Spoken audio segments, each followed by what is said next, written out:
www.attableek.com, the reviver of Iman.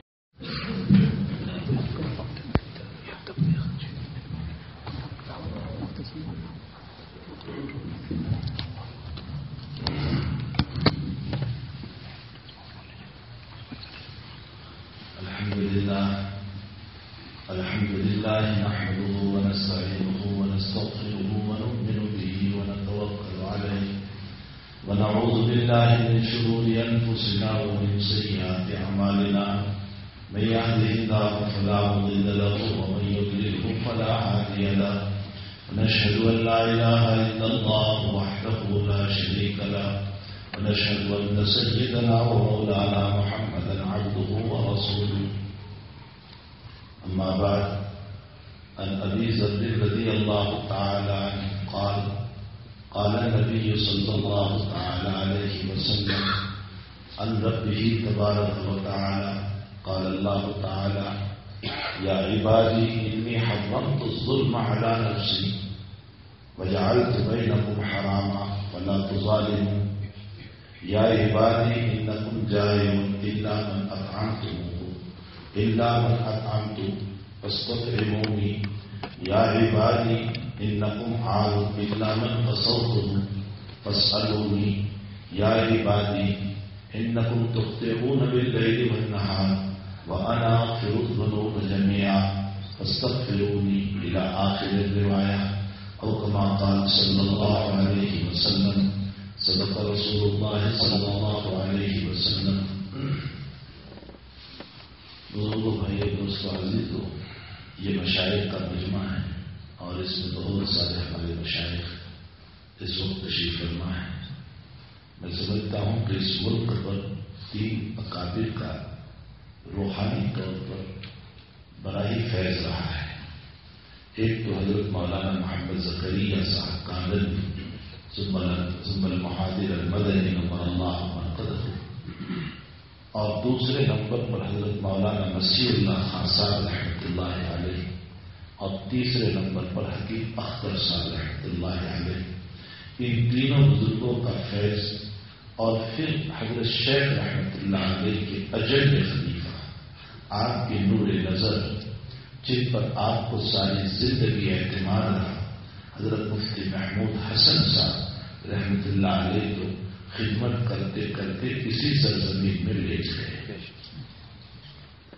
ان بزرگوں کا فیض اس ملک پر، اس ملک کے علماء پر، اس ملک کے عوام پر، اس ملک کے چھوٹوں پر، اس ملک کے بڑوں پر، اس ملک کے مردوں پر، اس ملک کے عورتوں پر بہت زیادہ رہا ہے. حق تعالی ہمارے اکابر کی قبروں کو نور سے فرمائے.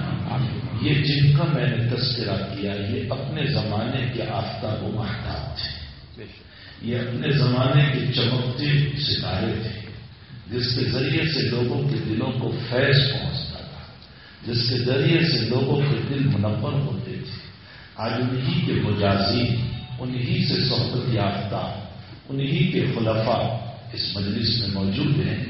ظاہر سی بات ہے کہ یہ اکابر اس سرزمین کے اوپر اللہ تعالیٰ کی بہت بڑی رحمت ہے، بہت بڑی نعمت ہے. ہمیں اپنے بزرگوں کی قدر کرنا چاہیے. ملا علی قاری رحمۃ اللہ علیہ ہمارے مشائخ کے احناف میں سے ہیں، اور بہت بڑی شخصیت ہے حضرت ملا علی قاری رحمۃ اللہ علیہ. تفسیر میں آپ کی تفسیر علی قاری ابھی 76 کے منظر عام پر آئی. آپ کی مشہور و معروف مشکات شریف کی شرح مرقات جو ہے وہ لوگوں کے فیض ہونے کا ایک بہت بڑا ذریعہ ہے. آپ کے حج کے عنوان پر ایک عظیم الشان کتاب ہے. اس کے علاوہ بھی آپ کی بے شمار تصنیفات ہیں. اسی طریقے سے ہمارے بہت سارے اکابر ہیں. بہرحال ملا علی قاری رحمۃ اللہ علیہ مشائخ کے احناف میں سے، محدثین احناف میں سے ایک بہت بڑے محدث ہیں، اور آپ کی باتوں سے تصوف کا بھی بہت زیادہ غلبہ ہے. ویسے تو سارے مشائخ، سارے محدث، سارے فقہا، سارے مفسر اپنی جگہوں پر تصوف لیے ہوئے ہیں. علامہ شبلی صاحب رحمۃ اللہ علیہ سے کسی نے سوال کیا، تصوف کس کو کہتے ہیں؟ سنو، تصوف کس کو کہتے ہیں؟ شبلی صاحب نے 2 جملوں میں جواب دیا، مخلوق سے قطع اور اللہ سے جڑے، اس کا نام تصوف۔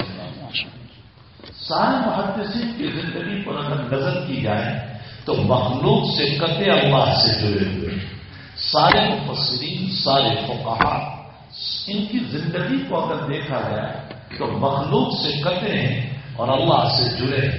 حضرت الامام محمد بن اسماعیل بخاری رضی اللہ تعالیٰ عنہ، جن کو امام المحدثین امیر المؤمنین فی الحدیث کا لقب ملا، اتنی بڑی شخصیت کے جہاں علم کے چرچے ہیں، یاد رکھو علم کی وجہ سے آپ کو وہ مقام نہیں ملا، حقیقت یہ ہے کہ آپ کی زندگی کا تصوف تھا کہ آپ ایک ایک روایت کو لکھنے کے موقع پر غسل فرماتے تھے، 2 رکعت نماز پڑھتے تھے، اور جب تک شرح صدر نہیں ہوتا تھا وہاں تک اپنی کتاب میں اس حدیث کو جگہ نہیں دی۔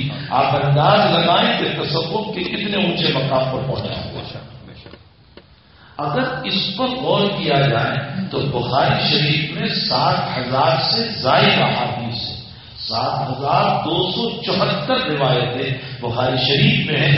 اس کا مطلب آپ نے 7,274 مرتبہ تو غسل فرمایا، اور اگر اس کا ڈبل کر دیا جائے تو 14,000 سے زائد رکعتیں پڑھی اور استخارہ فرمایا، اور اس کے بعد اپنی کتاب میں حدیث کو جگہ دی۔ یہ تصوف کا بہت اعلیٰ مقام ہے، اور امام بخاری خود یہ فرماتے ہیں کہ الحمدللہ میری پوری زندگی میں نے کسی کی غیبت نہیں کی ہے، اور مجھے امید ہے کہ قیامت میں میرا نام اعمال غیبت سے خالی ہوگا۔ آپ انداز لگائیں کہ امام بخاری رحمۃ اللہ علیہ کا تصوف، ہمارے سارے محدثین، سارے فقہا، سارے مفسرین، کسی نے کسی بہت بڑے فقیہ سے سوال فرمایا کہ امام محمد رحمۃ اللہ علیہ نے اتنی ساری کتابیں تصنیف فرمائی جو مسلک احناف کی بنیاد ہے، جس کے اوپر احناف کی بنیاد رکھی گئی ہے، وہ ساری کے ساری مسلک احناف کی کتابوں کو تصنیف فرمایا، لیکن تصوف کے بارے میں تو کوئی کتاب لکھی ہی نہیں۔ تو بہت پیارا جواب دیا اس بزرگ نے، فرمایا ساری کتاب تصوف ہی کی ہے، اس لیے کہ فقہ محفوظ ہے قرآن اور حدیث سے، اور اس میں یہی بتایا گیا کہ صحیح کون ہے، غلط کیا ہے، صحیح راستہ کیا ہے، غلط راستہ کیا ہے۔ تو صحیح راستہ مرضی مولا اور غلط راستہ نا مرضی مولا، تو مرضی مولا پر چلنا اور نا مرضی مولا سے اپنے آپ کو بچانا، اسی کا نام تصوف ہے۔ تو امام محمد رحمۃ اللہ علیہ کی ساری کتابیں تصوف ہیں، امام بخاری کی بخاری شریف تصوف ہیں۔ خواہ آج کل کی دنیا میں کچھ لوگ کہتے ہیں بخاری تصوف کے قائل نہیں تھے، تصوف کوئی علیحدہ بلا نہیں ہے۔ مولانا حبیب الرحمان صاحب لدھیانوی ہندوستان میں جب پاکستان کے مسئلے چل رہے تھے اور ہندوستان میں بڑے حالات تھے، تو رئیس الاحرار ایک پارٹی تھی، احرار ایک پارٹی تھی، اس پارٹی کے وہ سردار تھے، اس لیے وہ امام تھے، اس لیے ان کو رئیس الاحرار کہا جاتا تھا۔ وہ کچھ ہمارے حضرت شیخ مولانا محمد زکریا صاحب رحمۃ اللہ علیہ سے ان کو کچھ اختلاف تھا۔ بہرحال اختلاف اپنی جگہ ہوتا ہے، لیکن یاد رکھو میرے بھائیوں، اختلاف کو اختلاف کی جگہ پر رکھا جائے، اختلاف کو دلوں میں قدورت کا ذریعہ نہ بنائے۔ اختلاف کو اختلاف کی جگہ پر رکھا جائے، اختلاف کو اس سے آگے نفرتوں کا، ذلیل کرنے کا، بے عزتیوں کا، کسی کو گرانے کا، کسی کے خلاف غلط فتوے دینے کا، یہ محاذ قائم نہ کیا جائے۔ افسوس صد افسوس کہ ہماری برادری میں یہ مسئلہ اتنا اٹھا ہوا ہے۔ علامہ الحفیظ بہت مشہور ہے، بہت مشہور واقعہ ہے کہ جب حضرت علی اور حضرت معاویہ رضی اللہ تعالی عنہما دونوں کے درمیان اجتہادی مسئلے کی بنیاد پر اختلاف ہو گیا، وہ ایک اجتہادی مسئلہ تھا، اور مسئلہ یہ تھا کہ دم عثمان کا بدلہ لیا جائے۔ حضرت عثمان رضی اللہ تعالی عنہ کو جن لوگوں نے قتل کیا، شہید کیا، ان سے بدلہ لیا جائے۔ حضرت علی رضی اللہ تعالیٰ عنہ کا اپنا موقف یہ تھا کہ پہلے میری عمارت کو تسلیم کر لو، مجھے امام مان لو، مجھے امیر تسلیم کر لو، مجھے خلیفہ تسلیم کر لو. جب تک خلیفہ نہیں ہوگا، امیر نہیں بنایا جائے گا، وہاں تک فوج کیسے بنائی جا سکتی ہے، پولیس کا محکمہ کیسے کھڑا کیا جا سکتا ہے، اور حکومت کیسے قائم کی جا سکتی ہے. تو میں کیسے قاتلین عثمان سے بدلا لوں؟ اگر میرے پاس حکومت ہی نہ ہو تو اس صورت میں بدلا کیسے لوں گا؟ یہ حضرت علی رضی اللہ تعالیٰ عنہ کا اپنا موقف تھا. حضرت معاویہ رضی اللہ تعالیٰ عنہ کا یہ کہنا تھا کہ نہیں، پہلے قاتلین عثمان سے بدلا لیا جائے، اس کے بعد جا کر کے ہم آپ کے ہاتھ پر بیعت کریں گے. یہ بھی اجتہادی مسئلہ تھا، اور اجتہادی مسئلے میں اگر درستگی ہو جاتی ہے تو متحد کو ڈبل ثواب ملتا ہے، اور اگر غلطی ہو جاتی ہے تو بھی ایک ثواب ضرور ملتا ہے. یہ متفق علیہ مسئلہ ہے جو روایتوں سے ثابت ہے.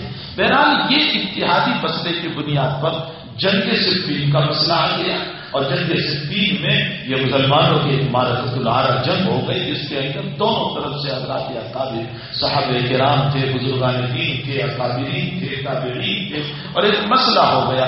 بہرحال ایک مسئلہ بھڑک گیا. اس موقع پر رومن امپائر کا عیسائی بادشاہ، غور سے سنے اس بات کو، رومن امپائر کا عیسائی بادشاہ یہ حضرت معاویہ کو یوں لکھ رہا ہے کہ علی، ہم نے سنا ہے کہ علی نے آپ پر بہت ظلم کر رکھا ہے، اور آپ کو دبا دبا کر رکھ رہے ہیں، اور آپ کو ابھرنے نہیں دے رہے ہیں، اور آپ کو کام کرنے نہیں دے رہے ہیں.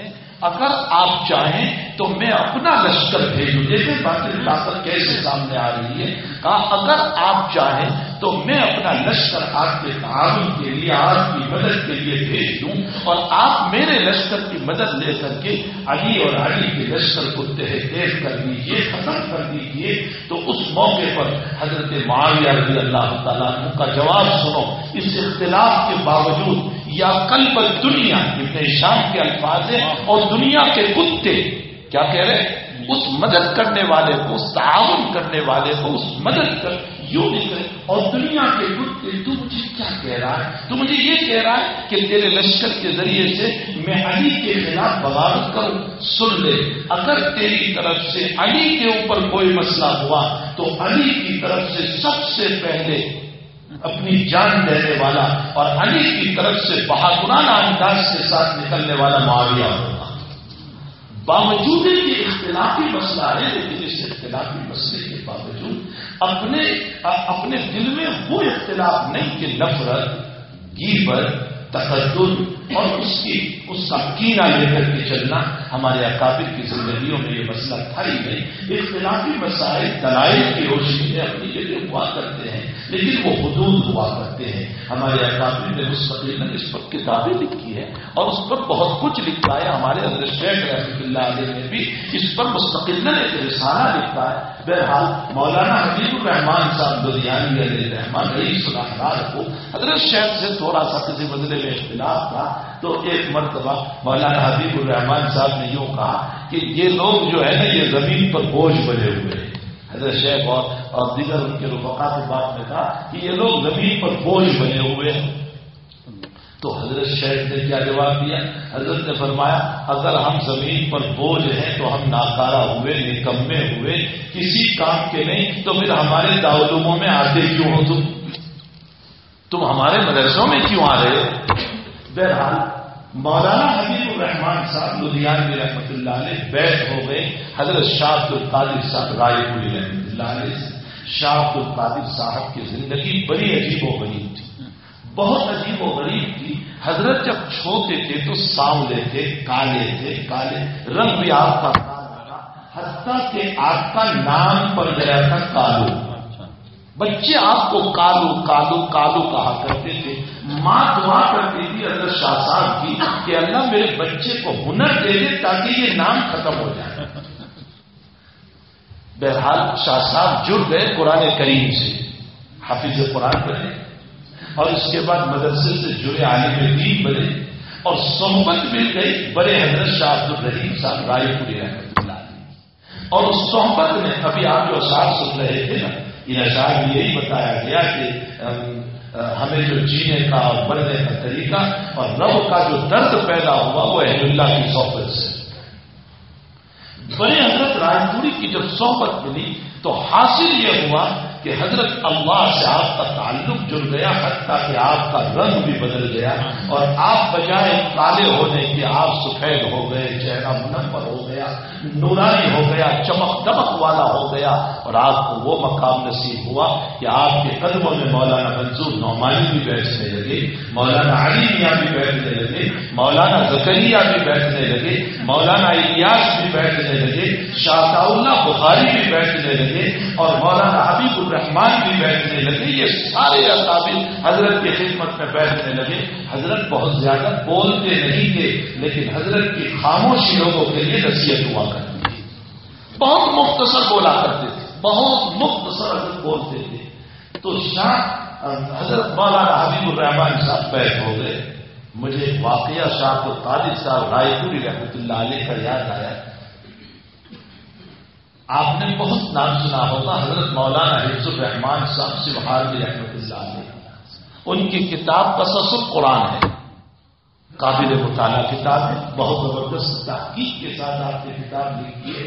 یاجوج ماجوج پر جو آپ نے تحقیق فرمائی ہے، میں سمجھتا ہوں بڑے سے بڑا انگریز معرخ اور بڑے سے بڑا اسکالر بھی جو ہے وہ تحقیق نہیں پیش کر سکتا جو حضرت مولانا حفظ الرحمان صاحب نے پیش فرمائی ہے. اس کے ذریعے سے بہت ساری گرہیں اور بہت سارے مسائل کھل جاتے ہیں، اور حضرت کی اپنی تحقیق ہے کہ یاجوج ماجوج ہی کے اندر سے کچھ لوگ ہر دور میں زمین پر آ کر فساد کرتے رہتے ہیں، پھر بس جاتے ہیں، اور پھر بسنے کے بعد عام انسانوں کے رہن سہن میں آ کر ہماری طرح ہو جاتے ہیں، اور پھر وہ یاجوج ماجوج کی قوم سے ہٹ کر کے دنیا میں رہ جاتے ہیں. لیکن ان کی اکثریت اور جگہ ہیں جو اخیر میں نکلنے والی ہے. حضرت نے اس میں منگولیا کی قوم کو بتایا ہے، چائنا کی قوم کو بتایا ہے، اس لیے کہ جو یاجوج ماجوج کے صفات بیان کیے گئے وہ سارے صفات ان میں موجود ہیں. بہرحال بہت لمبی تفصیل حضرت نے فرمائی ہے.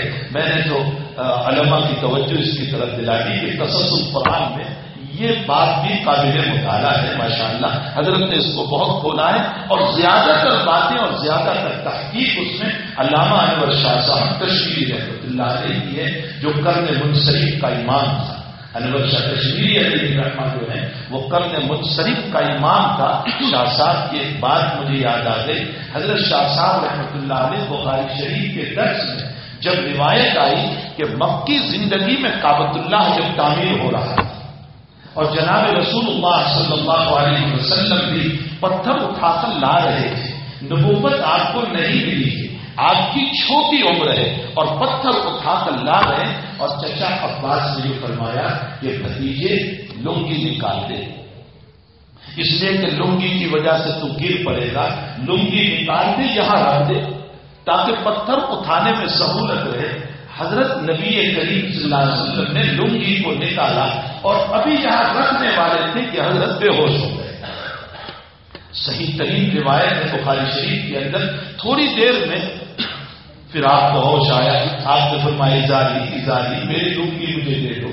آپ کو آپ کی لنگی پہنا دی گئی، آپ کو ہوش آ گیا.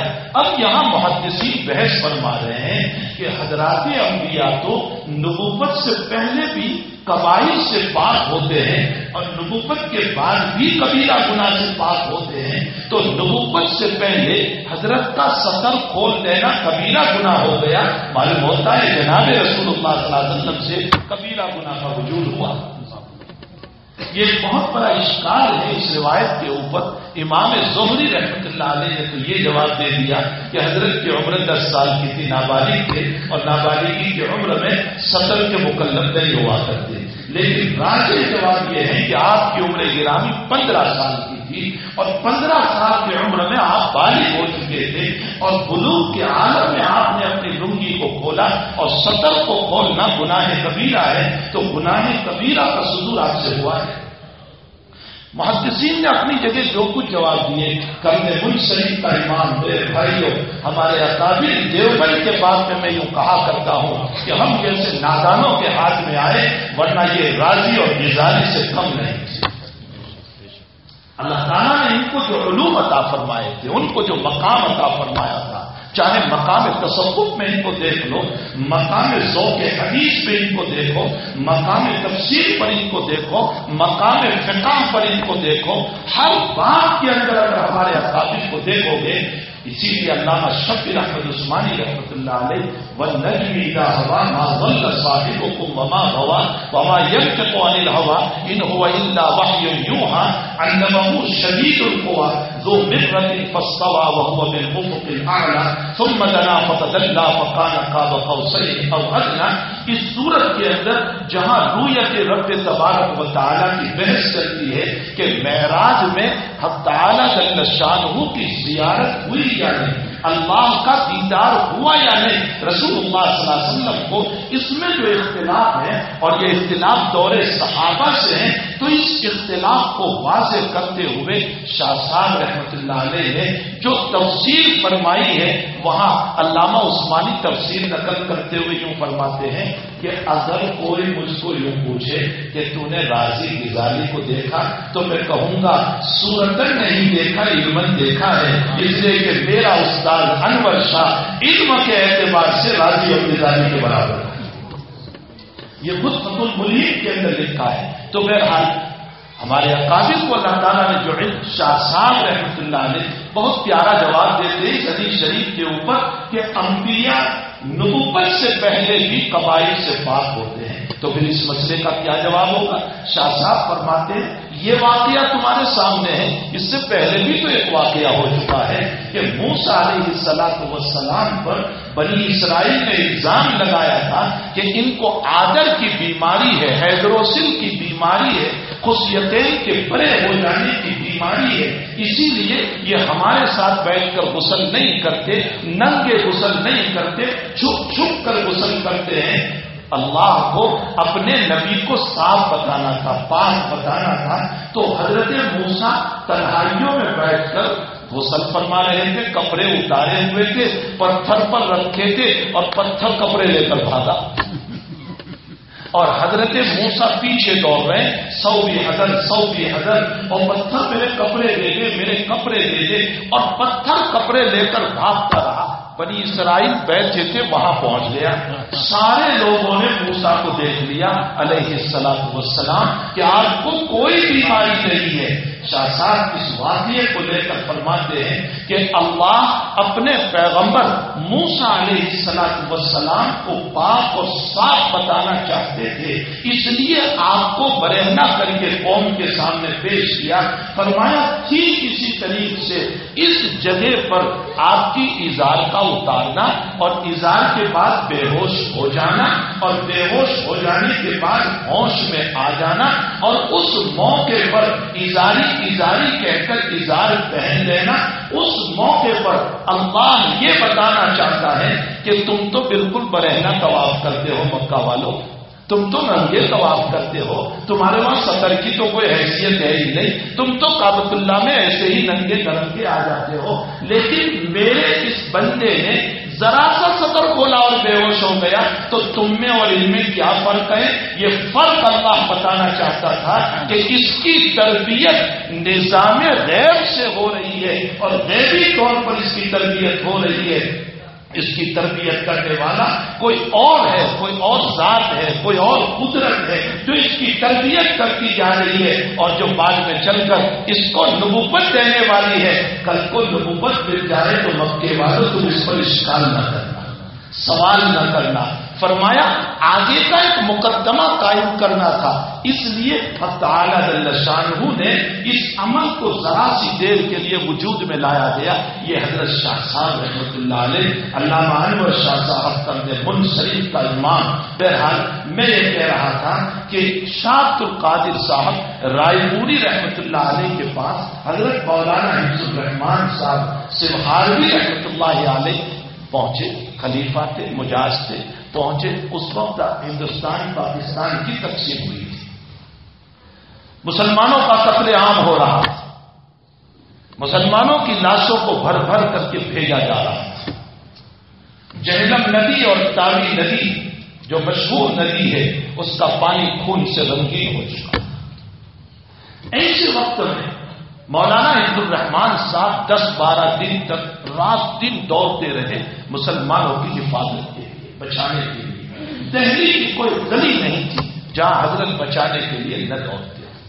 12, 14, 15, 20 دن کے بعد اپنے شیخ، اپنے پیر و مرشد شاہ عبد القادر صاحب رائے پوری کی خدمت میں پہنچے اور فرمایا حضرت آپ کو شاید پتہ چل چکا ہوگا کہ اس وقت کے نازک حالات میں بندہ ادھر سے ادھر لوگوں کو بچانے کے لیے دوڑتا رہا، حضرت ذکر بھی نہ ہو سکا، حضرت نوافل بھی چھوٹ گئے، حضرت تہجد بھی چھوٹ گئے، حضرت تلاوت بھی چھوٹ گئی، میں 2-4 آیتیں بھی نہیں پڑھ پایا، حضرت ذکر تو بالکل نہیں کر پایا، بس صرف فرائض پڑھتا رہا اور لوگوں کو بچانے کے لیے دوڑتا رہا۔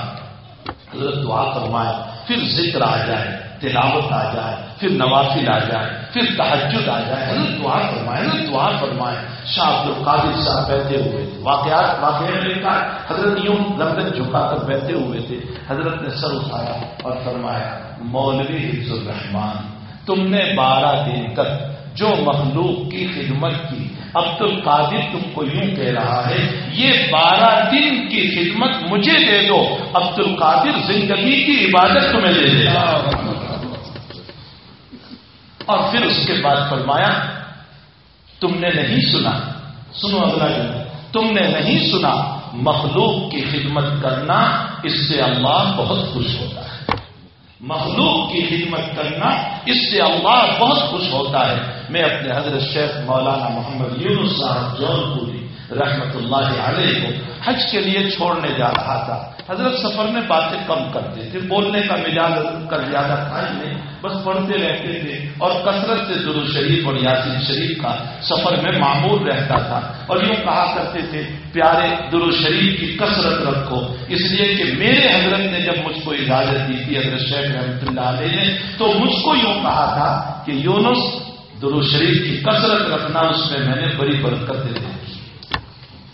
لیکن ایک مرتبہ مجھے مخاطب کر کے یوں کہا کہ حنیف ایک بات سنو، تم نے وہ حدیث نہیں پڑھی جو ترمذی شریف وغیرہ میں ہے کہ جو دنیا میں کسی کی ایک مصیبت کو ہلکا کرتا ہے، دنیا میں کسی کی ایک مصیبت میں تعاون کرتا ہے، مدد کرتا ہے، فرمایا قیامت کے دن حق تعالی جل شانہ اس کی بے شمار مصیبتوں کو دور کر دے گا۔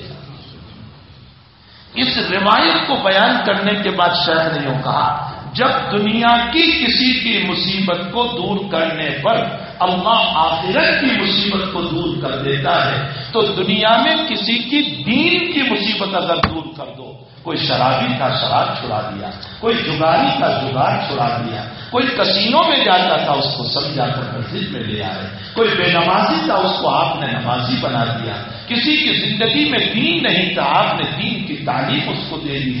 اگر دنیا کی مصیبت کے دور کرنے پر قیامت کی مصیبتیں حل ہو جاتی ہے، تو دین کی مصیبت دور کرنے پر اللہ کیا عطا کرے گا سوائے اس کے کچھ نہیں کہ اللہ اپنی رضا اور جنت اور اپنی زیارت نصیب کرے گا۔ حضرت نے فرمایا اپنی رضا اور جنت اور اپنی زیارت نصیب کرے گا۔ میرے بھائیوں ہمیں اس بات کا اہتمام کرنا چاہیے کہ ہمارے ذریعے سے کسی کی مصیبت دور ہو جائے، دنیا کی مصیبت دور ہو، دین کی مصیبت دور ہو، یہ مسلمانوں کا طریق ہے۔ حضرت مولانا الیاس صاحب رحمۃ اللہ علیہ نے جو کام اٹھایا ہے اس کام کی بنیاد ہی یہ تھی کہ لوگوں کی دینی مصیبتیں حل ہو جائیں۔ ایک مرتبہ رمضان میں سفرا جو چندہ کرنے والے دہلی میں ہوتے ہیں وہ شام کو افطاری الیاس صاحب رحمۃ اللہ علیہ کے پاس کیا کرتے تھے، تو حضرت نے مغرب کے بعد لوگوں کو جمع کیا اور الیاس صاحب رحمۃ اللہ علیہ نے فرمایا بھائی میرے اس کام سے تم لوگ بھی جڑ جاؤ، میں نے اس لیے اس کام کو شروع کیا ہے کہ تمہیں در در نہ پھرنا پڑے بلکہ لوگ تمہاری قدر کر کے تمہارے در پہ لینے کے لیے آئے، یعنی تمہارے لوگوں کے دلوں میں دین کی عظمت پیدا ہو جائے،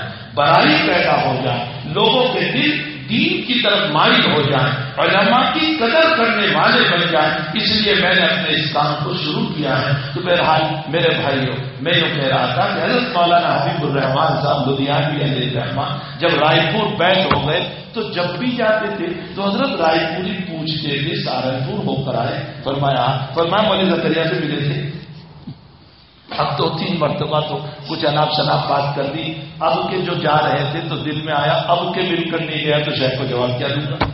تو حضرت شیخ کو ملنے چلے گئے. جب شیخ سے ملے تو حضرت شیخ سے یوں فرمایا مولوی زکریا دل میں عقیدت تو ہے نہیں تمہاری. کہنے لگے دل میں عقیدت تو ہے نہیں تمہاری, لیکن ایک سوال ہے, اگر تو اس سوال کو حل کر دے تو میں ہفتے کے بعد جب واپس آؤں گا تو اس صورت میں مجھے اس کا جواب دے دینا. فرمایا بتائیے کیا سوال ہے. تو مولانا حبیب الرحمان صاحب نے فرمایا سوال یہ ہے کہ تصوف کس بلا کا نام ہے, تصوف کس بلا کا نام ہے. حضرت شیخ نے فرمایا ہفتے کا انتظار کیوں کریں گے, ابھی سنتے چلیے. فرمایا تصحیح نیت کا نام تصوف ہے. اپنے ہر کام میں نیت کو صحیح کر دیں, ہر کام میں, صرف نماز میں نہیں. نماز میں تو حال یہ ہے کہ میں 4 رکعت عشاء کی فرض پڑھ رہا ہوں امام کے پیچھے, لمبی چوڑی نیت جس کو زبان سے بولنے کو بھی نہیں کہا گیا اس کو بھی ہم بولتے چلے جاتے ہیں. نیت تو نام ہے دل کے ارادے کا, لیکن اس میں بھی لمبی چوڑی نیت یہاں تک کہ الحمد شریف پوری ہو جاتی ہے تب ہماری نیت پوری ہوتی ہے. حالانکہ منع کیا ہے, نیت زبان سے بولنے کا نام نہیں ہے, نیت تو نام ہے. صاحب ہدایہ فرماتے فعل القلب, دل کے ارادے کا نام ہے کہ میں امام کے پیچھے کھڑا ہوں اور اپنی 4 رکعت عشاء کی پڑھ رہا ہوں, یہ میری نیت ہو گئی. زبان سے بولنے کا مسئلہ نہیں ہے. بہرحال میں یہ کہہ رہا کہ تصحیح نیت صرف نماز ہی کی حد تک نہیں ہے بلکہ تمام مسائل میں. اسی لیے جناب رسول اللہ صلی اللہ علیہ وسلم نے فرمایا من قام لیلۃ القدر ایمانا و احتسابا. لیلۃ القدر میں جو ایمان اور اخلاص سے کھڑا رہا, اس لیے نہیں کہ بیوی نے نکالا ہے کہ سوتے پڑے ہیں جاؤ مسجد میں تو بیوی کے در سے مسجد میں آ گیا, اس لیے نہیں, واقعتاً اخلاص سے اللہ کے سامنے کھڑا ہے. جنازے کے بعد میں فرمایا جناب رسول اللہ صلی اللہ علیہ وسلم نے من اتبع جنازۃ ایمانا و احتسابا, جس نے جنازے کے ساتھ چلا ایمان اور اخلاص کے ساتھ. اور جنازے کے اندر اخلاص کی قید اس لیے لگا دی کہ عمومی طور پر جنازے کی نماز میں نیت کا فقدان ہوتا ہے, فساد نیت ہوتا ہے. کیا نیت ہوتی ہے؟ وہ میرے والد صاحب کے جنازے میں آیا تھا اس لیے مجھے جانا پڑے گا, میرے تعلقات ہیں اس لیے جانا پڑے گا, دوستی ہے اس لیے جانا پڑے گا. بعض لوگ تو باقاعدہ زبان سے بولتے ہیں کہ نام لکھوانے جا رہا ہوں, باقاعدہ بولتے ہیں کہ نام لکھوانے جا رہا ہوں. اسی لیے جناب رسول اللہ صلی اللہ علیہ وسلم نے احتساب کی قید لگائی. من اتبع جنازۃ ایمان و احتسابا. تو صرف نمازوں کی حد تک اخلاص نہیں, میں خرچ کر رہا ہوں تو اخلاص ہو, میں کسی سے بات کر رہا ہوں تو اخلاص ہو, میں کسی کو مشورہ دے رہا ہوں تو اخلاص ہو, میں مہمان نوازی کر رہا ہوں تو اخلاص ہو. ہمارے حضرت کے پاس میں ایک مرتبہ شیخ کے پاس بیٹھا ہوا تھا اور کچھ مہمان آ گئے. حضرت نے فرمایا حنیف دیکھو خادم تھے, ان سے دیکھو ان سے کہو کہ ان کو چائے پلا دے, یہ آئے ہیں بہت دور سے. ان کے لیے میں چائے کا کہنے گیا, پھر میں آ کر بیٹھ گیا. تو حضرت نے جملہ فرمایا, سنو بہت کام کا جملہ. حضرت کی باتیں تو بڑی عجیب مختصر جملے میں سمندر بھر دیا کرتے تھے, چونکہ صحبت یافتہ تھے حضرت شیخ رحمۃ اللہ علیہ کے اور حضرت مولانا اسد اللہ صاحب رحمۃ اللہ علیہ کے, سمندر کو کوزے میں بھر دیا کرتے تھے. حضرت نے فرمایا مہمان نوازی اس لیے کرو کہ نبی کی سنت ہے, اس لیے نہیں کہ یہ مجھے کچھ دے کر جائے گا. فرمایا اگر یہ کچھ دے کر جائے گا اس پر مہمان نوازی ہو رہی ہے تو حقیقت حال یہ ہے کہ تمہیں کچھ نہیں ملے گا. اس نیت سے کرو کہ جناب رسول اللہ صلی اللہ علیہ وسلم نے فلیکرم ضیفہ, اپنے مہمانوں کی مہمان نوازی کو فرمایا. ایک مرتبہ کہنے لگے نمازوں کا اہتمام کرو. حضرت نے فرمایا نمازوں کا اہتمام کرو, اور فرمایا دیکھو روایتوں میں آتا ہے کہ صحابہ کرام نماز کے وقت پر نبی کا بھی انتظار نہیں فرماتے. اور پھر روایت پیش کی کہ بخاری شریف میں ہے عصر کی نماز کا وقت تھا, جناب رسول اللہ صلی اللہ علیہ وسلم کوبہ تشریف لے گئے تھے صلح کے لیے. حضرت کوبہ تشریف لے گئے تھے, عصر کی نماز کا وقت ہو گیا تو حضرت بلال رضی اللہ تعالیٰ عنہ ابو بکر صدیق کے پاس آئے. فرمایا نماز پڑھا دو گے؟ تو ابو بکر نے فرمایا ٹھیک ہے. صدیق اکبر نماز کے لیے کھڑے ہو گئے اور نماز شروع ہو گئی. اللہ کے حبیب تشریف لے آئے, فتخلص لوگوں کو ہٹاتے ہوئے حضرت صف اول میں آ گئے. لوگوں نے تصفیق اور تالیاں بجائی. ابو بکر جب نماز پڑھاتے تھے تو توجہ نہیں گئی یہ لوگوں کی تالیوں کی طرف. جب بہت زیادہ تالیاں بجی تو صدیق سمجھ گئے کہ شاید حضرت تشریف لے آئے. تو کنکھیوں سے دیکھا کنکھیوں سے دیکھا تو حضرت تشریف لے آئے. تو اب ابو بکر پیچھے ہٹنے لگے. روایت بڑی لمبی ہے, اس میں بڑے واقعات ہیں, بڑے مسائل ہیں. اب وہ یہاں پڑھانے نہیں ہے کہ ان مسائل کو بیان کیا جائے. بہرحال صدیق اکبر پیچھے ہٹنے لگے تو حضرت نے اشارہ فرمایا ٹھہرے ہو, یعنی تم ہی پڑھاتے ہو. لیکن پھر بھی صدیق اکبر نے یوں ہاتھ اٹھا لیا نماز کے اندر اور ہاتھ اٹھا کر کے الحمدللہ کے الفاظ بولے, اللہ کا شکر ادا کیا اور پھر پیچھے ہٹ گئے. اور اللہ کے نبی مزلے پر تشریف لیا اور بابقیہ نماز کو حضرت نے پوری کرا دی. اس روایت میں ہے کہ نبی علیہ السلام نے نماز کے بعد ابو بکر سے پوچھا کہ ہم نے تم کو کہا تھا, اشارہ کیا تھا کہ تم ٹھہرے رہو, پھر بھی تم پیچھے کیوں ہٹ گئے؟ تو ابو بکر نے جواب دیا, ابو قحافہ کے بیٹے کی ہمت کہاں تھی کہ نبی کے آگے کھڑا رہے. معلوم ہوتا ہے حسر ہو گیا. حسر کا معنی قرات سے رک جانا, اور جب قاری صاحب قرات سے رک جائیں اور مصلی پر قرات نہ کر پائیں تو نائب بنانے کی اجازت ہوا کرتی ہے. فقہاء احناف نے مسئلہ نکال لیا کہ اگر حسر ہو جائے اور قرات نہ کر سکے تو اس صورت میں نائب بنانے کی اجازت ہوا کرتی ہے. آپ کو حسر ہو گیا تھا اس لیے آپ پیچھے ہٹ گئے اور جناب رسول اللہ صلی اللہ علیہ وسلم آگے تشریف لیا. بہرحال شیخ نے اس روایت کی طرف اشارہ کر کے فرمایا کہ جب عصر کا وقت ہو گیا تو صحابہ نے انتظام نہیں فرمایا کہ اللہ کے نبی آئیں گے اور پھر بعد میں نماز پڑھیں گے. معلوم یہ ہوتا ہے کہ صحابہ نماز کے بعد میں اوقات کی بڑی رعایت فرماتے تھے کہ جہاں نماز کا وقت ہو گیا اس کو تاخیر نہیں ہونے دیتے تھے. شیخ نے اس روایت کو لا کر فرمایا بچوں نماز کا اہتمام کرو, اس لیے کہ صحابہ نے اس واقعے سے ہم کو اشارہ کیا کہ اللہ کے نبی موجود ہیں لیکن حق اللہ اس پر بھی موجود ہے. اللہ کا حق جو ہے وہ اس کے اوپر بھی موجود ہے. بہرحال شیخ کی باتیں تو عجیب و غریب. بخاری شریف میں ایک روایت پر حضرت نے ارشاد فرمایا کہ اللہ کے نبی علیہ السلام مال تقسیم فرما رہے تھے. سعد بن ابی وقاص رضی اللہ تعالیٰ نے وہی بیٹھے ہوئے تھے.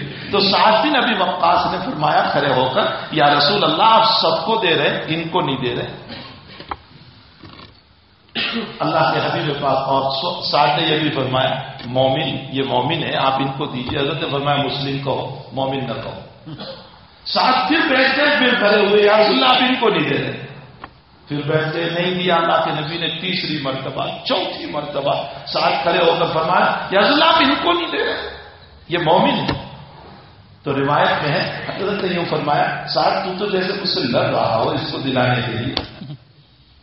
اور پھر حضرت نے جملہ فرمایا نبی علیہ السلام نے فرمایا سعد میں جن کو دے رہا ہوں یہ ایمان میں کچے ہیں, میں چاہتا ہوں ایمان میں مضبوط ہو جائے, اور جن کی تو سفارش کر رہا ہے وہ میرے نزدیک ایمان میں پکا ہے, اس کو میں نہیں بھی دوں گا تو کوئی ہے. یہ یقیناً اللہ اور رسول کو ماننے والا ہے.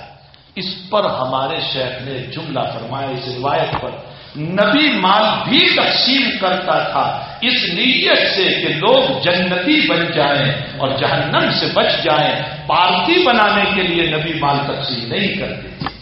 میری پارٹی بن جائے, میری تعریف کرنے والا ہو جائے, میرے گن گانے والا ہو جائے, میری طرف آ جائے, اس لیے حضرت مال تقسیم نہیں فرماتے تھے. حضرت تو اس نیت سے فرماتے تھے کہ یہ جنتی ہو جائیں اور جہنم سے بچ جائیں. اس پر شیخ نے فرمایا میں بھی چاہتا ہوں کہ ساری دنیا مسلمان ہو جائے. شیخ نے کہا میں بھی چاہتا ہوں کہ ساری دنیا مسلمان ہو جائے, اس لیے نہیں کہ مسلمانوں کی میجورٹی ہو جائے, اس لیے نہیں, اس لیے کہ وہ جہنم سے بچ کر جنت میں جانے والے ہو جائیں. میرے بھائیوں اس ملک میں کام کرو, اس ملک میں کام کرو. کام کا میدان ہے, یہاں بہت بڑا میدان ہے. کب تک علاقائیت پر رہو گے, کب تک قومیت پر رہو گے, کب تک رنگ و بھید کے مسئلے کو کرتے رہو گے, کب تک چھوٹ چھاٹ کا مسئلہ کرتے رہو گے؟ یہ کب تک؟ وجعلناکم شعوبا وقبائل لتعارفوا ان اکرمکم عند اللہ اتقاکم. یہ سب، یہ کالے اور گورے، یہ عربی اور عجمی، یہ ہندی اور سندھی، یہ سب تو صرف اس لیے ہے کہ اس سے تعارف ہو، نہ یہ کہ اپنی فوقیت ہو. آج ہم نے اپنی فوقیت کو بتایا اور دوسروں کو ذلیل اور حقیر سمجھا.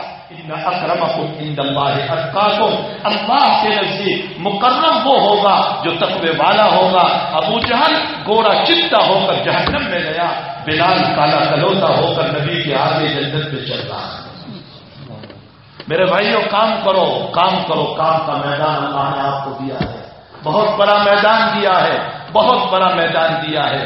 اس قوم کے اندر گھسو، ان کی مدد کرو، ان کا تعاون کرو، ان کو دین کی طرف لاؤ، ان کے ساتھ کھانا کھاؤ. ارے سیاسی لوگوں کو دیکھ لو، ووٹ لینے کے لیے ان کے پیے ہوئے پانی کو پی لیتے ہیں، ان کے کھنچے میں بیٹھ کر ساتھ کھانا کھا لیتے ہیں. کیوں ایسا کرتے ہیں؟ تاکہ ان کا ووٹ ہم کو مل جائے. وہاں ووٹ لینے کے لیے ان کے کھنچے میں ان کے ساتھ بیٹھ کر کھانا کھا رہے، ان کا بچا ہوا پانی پی رہے. ہم تو اس لیے ان کے ساتھ کھانا کھائیں گے کہ یہ میرا بھائی بن کر کے جنت میں آ جائے. بہت بڑا میدان دیا ہے، بہت بڑا میدان ہمارے پاس ہے. اور پھر ان کے اندر محنت کر کے ان کا ایمان بناؤ، ان کا اسلام بناؤ، ان کا دین بناؤ، ان کی شریعت بناؤ، اور ان کو اللہ اس کے رسول کے گرویدہ بناؤ، ان کو اللہ اس کے رسول کے پیارے بناؤ، دلارے بناؤ. اگر ہم نہیں کریں گے تو یاد رکھو حق تعالی جل شانہ کسی اور قوم کو پیدا کرے گا اور پھر وہ ان میں محنت کرے گی. نتیجہ یہ ہوگا تمہاری عظمتیں ختم ہو جائیں، تمہاری عظمتیں ختم ہو جائے گی. اور ایک بات قرآن کریم صاف طور پر کہہ رہا ہے، ان تتولوا یستبدل قوما غیرکم ثم لا یکونوا امثالکم. بات تھوڑی سی کڑوی ہے، لیکن پہلے میں میری ذات کو پھر آپ لوگوں کو کہہ رہا ہوں. اس وقت دنیا میں اسلام بڑی تیزی سے پھیل رہا ہے. کوئی کہہ رہا ہے فرانس میں اتنے مسلمان ہو گئے، اور جتنا انہوں نے نقاب کے خلاف مسئلہ اٹھایا اتنے نقاب کی عظمتیں بڑھتی چلی گئی. کوئی کہہ رہا ہے امریکہ میں اتنے مسلمان ہو گئے، کوئی کہہ رہا ہے افریقہ میں اتنے مسلمان ہو گئے. مختلف جگہوں پر لوگ مسلمان ہوتے جا رہے، لوگ ایمان کو قبول کرتے جا رہے. لیکن ہمارے لیے ڈرنے کی بات بھی، جہاں خوشی کی بات ہے کہ اسلام تیزی سے پھیل رہا ہے اور لوگ قبول کرتے جا رہے ہیں، وہاں ایک ڈرنے کی بات بھی ہے. اور وہ ڈرنے کی بات یہ ہے کہ کہیں ایسا تو نہیں ہو رہا ہے کہ اللہ جل شانہ ہماری نادانیاں، ہماری نالائقیاں، ہماری بد اخلاقیاں، ہماری سنت سے دوری، ہماری سنت سے بغاوت، ہماری شریعت کے ساتھ کھلواڑ، اس کی بنیاد پر کہیں ایسا تو نہیں ہے اللہ اپنی دوسری مخلوق کو ایمان نہ دے رہا ہو اور اللہ ہم کو ایمان سے کہیں محروم نہ کر رہا ہو. یہ ڈرنے کی بھی بات ہے. کہیں ایسا تو نہیں ہے کہ ہم نام کے رہ جائیں گے، محمد بھی، قاسم بھی، حنیف بھی، سب کچھ رہ جائیں گے، سر پہ ٹوپی اور جبہ بھی سب کچھ رہے گا، لیکن قلب سے ایمان نکل چکا ہوگا. جناب رسول اللہ صلی اللہ علیہ وسلم فرماتے ہیں میری امت پر ایک آخری دور آئے گا کہ جس کے اندر تم امانت دار کو تلاش کرو گے. یہاں امانت سے مطلب یہ امانت نہیں پیسوں کی امانت ہے، یہ تو جزئی چیز ہے. امانت سے مطلب ایمان ہے، امانت سے مطلب قرآن ہے، امانت سے مطلب حدیث ہے. فرمایا تم اگر تلاش کرنے نکلو گے تو تمہیں امانت دار کہیں نہیں ملے گا. دور سے شہرت ہوگی کہ فلاں بڑا امین ہے، لیکن جب تمہارا اس کا تجربہ ہوگا تو تمہیں اس سے زیادہ خائن کوئی نہیں ملے گا. اور حضور نے فرمایا صبح مومن ہوگا شام کافر ہو جائے گا، شام کو مومن ہوگا صبح کافر ہو جائے گا. کہیں ایسا تو نہیں ہے کہ ہمارا ایمان نکلتا جا رہا ہو، اللہ اپنی دوسری قوموں کو ایمان سے نہ نواز رہا ہو. اس لیے میرے بھائیوں حقیقت حال یہ ہے کہ ہمیں اپنے بزرگوں سے تعلق رکھنے کی ضرورت ہے. خیر بات پر بات چل پڑی اور واقعات یاد آتے چلے گئے. مجھے جو اخیر میں نے بات کہی کہ حضرت شیخ نے فرمایا تصوف نام ہے تصحیح نیت کا.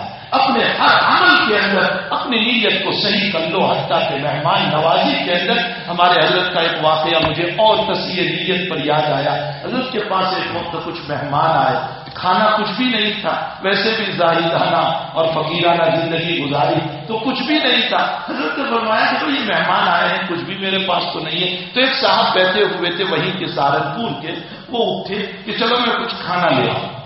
وہ گئے اور کیلے لے کر آ گئے. حضرت نے فرمایا کیسے لائے؟ فرمایا حضرت یہ مہمان آئے تھے ان کے لیے میں لایا. فرمایا مہمان تو چلے گئے. دیکھو تلاش کرو اگر نیچے ہو تو ان کو دے دو. آئے ان کو پیچھے نہیں مل رہے تو فرمایا جاؤ کسی کو تقسیم کر دو, مجھے نہیں چاہیے. کیوں؟ پھر حضرت نے جملہ فرمایا تمہاری نیت خرید کے وقت مہمانوں کی تھی تو مجھے حق نہیں پہنچتا کہ میں اپنے لیے استعمال کروں. تصحیح نیت. ہر عمل میں ہماری نیت, ہم بولے تو تصحیح نیت, ہر عمل میں ہمیں چاہیے کہ اپنی نیت کو صحیح رکھے.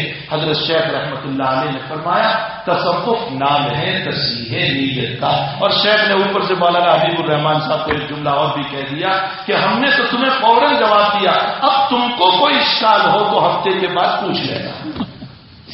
جب ہفتے کے بعد مولانا حبیب الرحمان صاحب پھر تشریف لائے تو شیخ سے ملے, گلے لگایا اور گلے لگا کر فرمایا میں بہت سوچتا رہا تمہارے جواب پر, مجھے کوئی اشکال ہی نظر نہیں آیا. فرمایا پہلے تو عقیدت ہی نہیں تھی, اب تو عقیدت بھی آ گئی اور مولوی زکریا محبت بھی آ گئی. تمہاری عقیدت بھی آ گئی اور محبت بھی آ گئی. بہرحال میرے بھائیوں اکابر کی زندگی ایسی ہے, بات سے بات چل پڑی کیونکہ یہاں مشائخ موجود ہے, اکابر موجود ہے اور انہی اکابر کا فیض ان کے اندر دوڑ رہا ہے, اس ملک کے اندر دوڑ رہا ہے. ان بزرگوں کا فیض اس ملک کے اندر روا دوا ہے. یہاں دارالعلوموں کا نظام یہ بھی ان اکابر کا فیض ہے. یہاں مسجدوں کا قیام یہ ان اکابر کا فیض ہے. یہاں سلسلے تصوف کا چلنا یہ ان اکابر کا فیض ہے. اللہ ہمارے اکابر کی قبروں کو نور سے منور فرمائے, ان کے درجات کو بلند فرمائے. بہرحال میں نے تو حدیث شریف پڑھی تھی, حدیث قدسی ہے اور بہت لمبی سی حدیث ہے. اب وقت ہو چکا ہے, میں اس پر کیا وضاحت کروں, اشارہ کر دوں, ترجمہ کر دوں اس کا. انشاءاللہ کل کی مجلس میں اللہ تعالیٰ نے موقع دیا, توفیق دی تو میں اس پر کچھ باتیں ذکر کر دوں گا. ابو ذر غفاری رضی اللہ تعالیٰ عنہ راوی حدیث ہے, فرماتے ہیں رسول اللہ صلی اللہ علیہ وسلم نے فرمایا, حق تعالیٰ جل شانہ فرماتے ہیں, اللہ حدیث قدسی اللہ جل شانہ فرماتے ہیں یا عبادی اور میرے بندو انی حرمت الظلم علی نفسی, میں نے اپنے اوپر ظلم کو حرام کر رکھا ہے, میں کسی پر ظلم نہیں کرتا. اللہ کہتا ہے میں کسی پر ظلم نہیں کرتا حتیٰ کہ اس کا ظلم کافروں پر بھی نہیں ہوگا. فرمایا میں نے اپنے اوپر ظلم کو حرام کر رکھا ہے. وجعلت بینکم حراما, اے لوگوں میں نے تم کو بھی ظلم سے حرام کر رکھا ہے, تم بھی ظلم نہ کرو ایک دوسرے پر, فلا تظالموا, آپس میں ایک دوسرے پر ظلم نہ کرو. اس کے بعد فرمایا یا عبادی انکم جائعون, اور میرے بندو تم بھوکے ہو مگر جس کو میں کھانا کھلاؤں تم مجھ سے کھانا مانگو. آگے فرمایا اے میرے بندو تم ننگے ہو مگر میں جن کو کپڑا پہناؤں. دنیا میں آئے تھے تو ننگے ہی تھے بغیر کپڑوں کے, مگر میں جس کو کپڑا پہناؤں, وہ کپڑے نہ پہنانے پر آتا ہے تو وہ بیماری پیدا کر دیتا ہے کہ انسان کپڑوں کا محتاج ہو جاتا ہے. وہ نہ کھانا کھلانے پر آئے تو سب کچھ ہوتے ہوئے کھانے کا محتاج. مولانا تقی صاحب عثمانی نے بخاری شریف کے سبق میں ایک واقعہ بیان کیا کہ ایک عورت میرے پاس آئی اور اس عورت نے مجھ کو یوں کہا کہ حضرت اللہ کا دیا ہوا بہت ہے, 3 فیکٹریاں ہیں ہماری پاکستان کے اندر, لیکن افسوس یہ ہے کہ میرے شوہر کو ایسی بیماری لگی ہوئی ہے کہ 1.5 سال سے ڈاکٹروں نے کہا ہے مونگ کو ابالو اور ابال کر کے اس کا پانی نچوڑ کر صبح شام پیا کرو, اگر کچھ بھی کھاؤ گے تو فوراً موت کا سامنا کرنا پڑے گا. میرا شوہر سب کچھ ہوتے ہوئے 1.5 سال سے مونگ کا پانی پی رہا ہے. اگر دعا فرمائے یہ کھانے کا نظام شروع ہو جائے. جب اللہ روکنے پر آتا ہے تو پھر یہ نظام ہو جاتا ہے. اسی لیے ہم کو ایک دعا سکھائی کھانے کے بعد, غیر مخفی ولا مغفور ولا مودع ولا مستغنی عنہ یا ربنا, دعا کرو اے اللہ میں اس کھانے کو کافی نہیں سمجھتا, یہ نہیں کہ آخری کھانا, اے اللہ میں اس کی ناشکری نہیں کرتا ہوں, اے اللہ میں اس سے بے نیاز نہیں ہو گیا, اے اللہ میں کھانے کو الوداع نہیں کہتا ہوں, شام کو پھر ضرورت پڑے گی. یہ دعا سکھائی نبی کریم صلی اللہ علیہ وسلم نے.